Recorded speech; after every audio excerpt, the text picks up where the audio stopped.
Have you met her yet? Fair skin and rich brown hair, deep sea eyes hiding a deep sea-sized prayer. She used to only come out at certain times of the day. When she felt her purpose was served, she would turn and run away. Years ago, around 9 a.m., postman tripped on some sticks in the street, yelled at the kids who had been playing with them, and then she came out, introduced herself so they could properly meet. Later on in the day, the local cheerleading squad, well, they gave a car wash and held a bake sale. The whole team prepared and then set up shop at that Kroger, over on Auburndale. The team leader forgot the buckets, and the coach got so mad.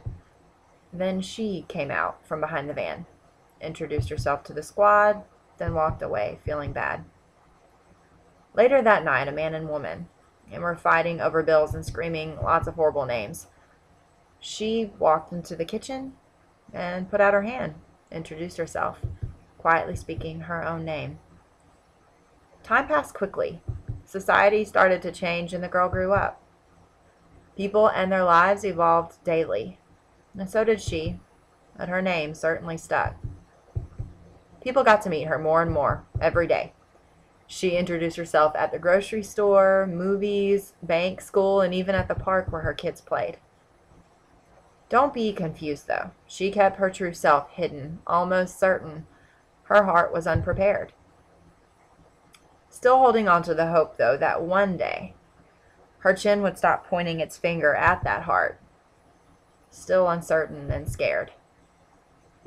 Yesterday was my day to meet this fair one. Walking around the corner, I bumped into her. She looked at me quickly, introduced herself, then turned to run. Wait a second, excuse me. What did you say? She replied, I said I'm sorry, and then turned to run away. Miss, pardon me for intruding, but I have to ask, is sorry your name? Because if it is, I have to say that is such a shame. The woman stopped dead in her tracks. Surprised anyone would ever question her. She never thought twice about it, and just expected other people wouldn't either. I approached her slowly, and she turned to look at me. That is my name, sir. You only met me because I was in the way, you see. As I looked into her eyes, I saw the need to be redefined. An explosion of beauty just waiting for the daring dynamite that would clear the path to her gold mine mind. I don't know if anyone's ever told you, but your name is not sorry. Whatever has convinced you of that over the years, well, that's not the truth I see.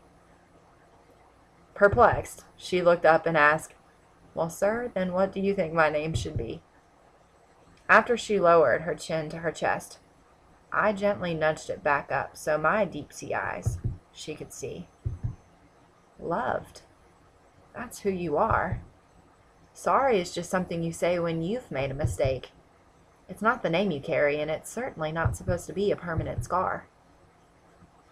With tears in her eyes and a smile that could light the day, she held up her own chin and turned to walk away.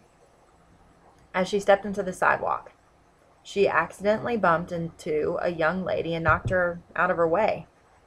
The girl said, I'm sorry, and then couldn't hold up her own face. A redefined woman put her hand on the shoulder of a young girl. You are not sorry, my dear. You are loved. And then two changed ladies set off to show that truth to the whole world.